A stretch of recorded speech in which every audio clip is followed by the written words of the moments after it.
Donc, votre tenue vestimentaire est extrêmement importante pour l'entreprise. Et c'est pour ça que lorsque vous recherchez un stage, vous cherchez un emploi, on va être très regardant de la manière dont vous êtes habillé. Et on va vous demander, si ce n'est pas le cas, de respecter un dress code, de respecter un code vestimentaire en lien et en logique avec l'activité de l'entreprise. Donc je travaille tout ça parce que pour beaucoup de personnes, pour beaucoup de jeunes et de moins jeunes, ça ne concerne pas que les jeunes, ce n'est pas quelque chose d'évident. Et ça pose un énorme problème.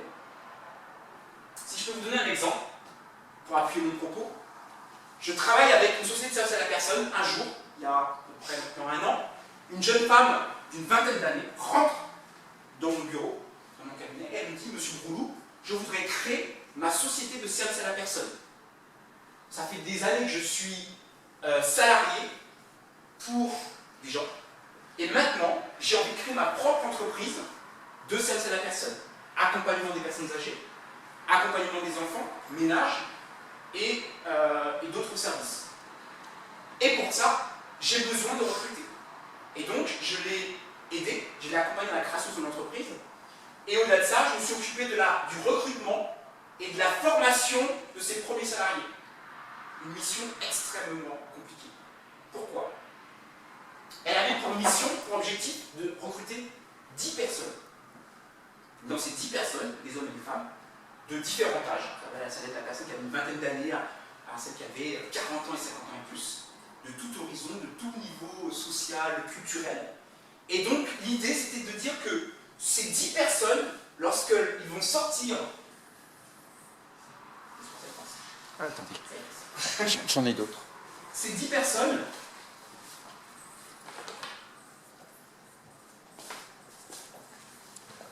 Lorsqu'ils vont sortir de la formation, nous voulons que ces 10 personnes travaillent de la même manière. Et peu importe chez le client. Ça peut être un client dans le 6e arrondissement de Paris, ça peut être un client dans le 18e, ça peut être un client dans le 8e, peu importe. Chez Monsieur X, chez Madame Y, nous voulons que tous les intervenants de cette société ont le même comportement et travaillent de la même manière. Très, très, très compliqué. En termes de comportement surtout. Pourquoi? Je vous dis bonjour. Et beaucoup d'intervenants, hommes ou même femmes, faisaient ce geste-là. Qui signifie quoi? Est-ce que vous avez déjà vu ce geste? Oui. Ça signifie quoi? Vous avez vu ce geste-là un grand nombre de fois et vous vous êtes jamais posé la question quel était ce geste? Vous n'avez jamais posé la question à un ami, mais pourquoi fais-tu ce geste? Non, je ne crois pas, c'est pas possible. Vous le voyez tous les jours et vous ne vous êtes jamais demandé qu'est-ce que c'était. Si, vous savez, vous n'osez pas le dire. Non. Vous savez pas. Ça veut pas dire que je t'aime bien ou je sais pas quoi. Vu que c'est vers le cœur, non? C'est pas je te pense. Exactement. C'est un geste religieux qui signifie que je te porte dans mon cœur. C'est génial, c'est très chaud, c'est très affectueux. Rien à dire sur le plan humain, sauf que ce geste est un geste absolument pas professionnel. Dans un cadre professionnel, il est à bannir. Et donc, on a dû travailler sur tous ces gestes-là pour dire non. Chez le client, lorsque vous rencontrez le client pour la première fois, vous ne faites pas ce geste. Et donc, les gens ont du mal à le comprendre.